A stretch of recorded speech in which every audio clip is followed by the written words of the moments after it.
Olá, caros alunos. Iniciemos mais uma aula de filosofia, resolvendo uma questão fresquinha que caiu no Enem de 2018, ou seja, no último domingo. Então vamos lá. Essa questão vai falar um pouquinho sobre a democracia moderna.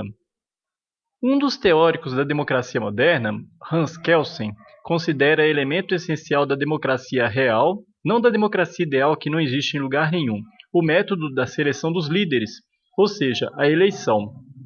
Exemplar nesse sentido é a afirmação de um juiz da Corte Suprema dos Estados Unidos por ocasião de uma eleição de 1902. A cabine eleitoral é o templo das instituições americanas, onde cada um de nós é um sacerdote, ao qual é confiada a guarda da Arca da Aliança e cada um oficia do seu próprio altar. As metáforas utilizadas no texto referem-se a uma concepção de democracia fundamentada no ou na. Olha, essa questão aí aborda, na verdade, o pensamento de dois autores, não de um só, né, de Hans Kelsen e Norberto Bobbio, né, na teoria geral da política, como vocês podem ver. A gente, quando lê uma questão como essa, a gente tem que prestar atenção na pergunta, né? Como sempre, as metáforas utilizadas no texto. Lógico que, para quem conhece Norberto Bobbio ou já leu alguma coisa a respeito, fica um pouco mais fácil. Nós vamos aproveitar um pouquinho para dizer o seguinte: Bobbio, ele faz uma comparação entre a democracia ideal e a democracia real nos seus escritos. Ele vai falar que o que idealmente deveria ser a democracia e o que na prática é realizado são diferentes. Em uma democracia ideal, por exemplo, somente uma instituição deve exercer o poder, o Estado. Mas, na realidade, existem muitas instituições que exercem o poder, como, por exemplo, as privatizações de alguns locais, etc., que geram insegurança democrática. Na democracia ideal, segundo Norberto Bobbio, não deveria haver o poder invisível, um poder não oficial, mas na prática nós temos vários poderes invisíveis, como a mídia, o tráfico de drogas, o crime organizado, agora nós temos o WhatsApp, né, gente? Então, idealmente, na democracia, deveriam existir várias elites no poder, e na democracia real existem poucas, dificultando a representação de vários, na maioria. Na democracia real deveria haver um mandato imperativo, ou seja, o político representaria a coletividade, a todos, e mesmo quem não votou nele. Mas na prática o mandato é representativo, ou seja, o político representa poucos, só quem votou nele. Então acaba que quem vota no político, ele vota porque está olhando o plano de governo que melhor se adequa à sua realidade. Se eu, por exemplo, tenho um poder aquisitivo maior, eu olho o plano de governo que me favorece. Se eu tenho um poder aquisitivo menor, eu olho outro plano de governo que me favorece. Ou seja, a classe está sendo vislumbrada nos planos de governo dos políticos. Numa democracia ideal, onde há a possibilidade real de todos no poder, o uso dos critérios técnicos para o indivíduo exercer o poder é o fator excludente, ou seja, não abarca todos, não sendo democrático. E a tecnocracia deve ser limitada.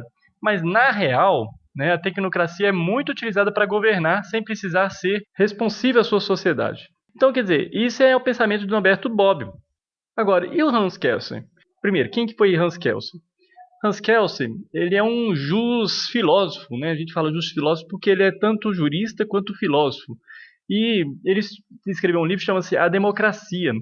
Nesse livro, ele vai abordar a questão da convivência da maioria e da minoria na sociedade democrática, e inclusive a capacidade que a minoria tem em influenciar nas decisões.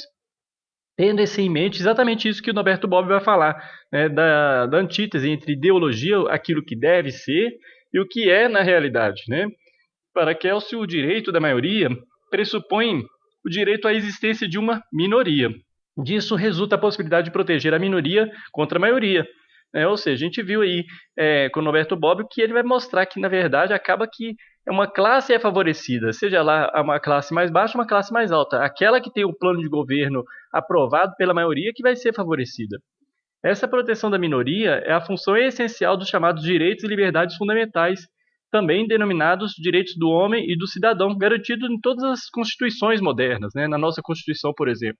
E em relação ao voto, qual que é o momento que as pessoas têm de agir? O voto do eleitor é adesão ao partido e não ao candidato, não é isso? E pressupõe uma organização partidária sólida e relativamente estável. No sistema de representação proporcional, o representante é eleito com os votos do seu próprio grupo, sem o ser contra os votos de outro, sendo a máxima aproximação possível do ideal de autodeterminação de uma democracia representativa. O que significa essa autodeterminação? Olha, eu sou livre Mas a minha liberdade, ela é mais ou menos relativa, né? Por quê? Porque eu tenho um voto igualitário em relação aos outros, mas esse voto, ele me autodetermina, ou seja, se todos votarem em um determinado candidato que não se adequa à minha realidade, eu tenho que simplesmente aceitar, não é isso? Se, por exemplo, vamos lá, nessa última eleição, Bolsonaro e Haddad, as pessoas falam, ah, não, a maioria votou em Bolsonaro. Mesmo quem não votou nele, teoricamente vai ter que se adequar às realidades, às decisões que forem apontadas. Lógico, dentro de uma democracia pode ter algum tipo de resistência a algum tipo de programa de governo, ou seja, algumas decisões podem ser questionadas sim, né, porque nós vivemos uma democracia, e não necessariamente em relação, por exemplo, à questão da soberania popular, né? Porque ninguém vai negar o fato de que ele foi eleito pelo povo. O voto, ele tem soberania.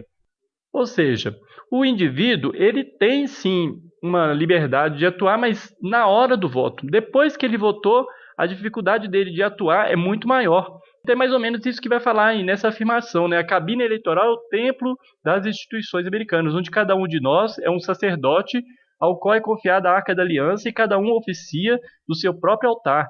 Ou seja, cada um oficia do seu próprio altar. O que lembra isso aí? Exatamente essa ideia do indivíduo, né? A centralidade do indivíduo na sociedade. Ele foca o seu voto naquilo que lhe é favorável. Então, é exatamente essa que é a alternativa certa, a centralidade do indivíduo na sociedade.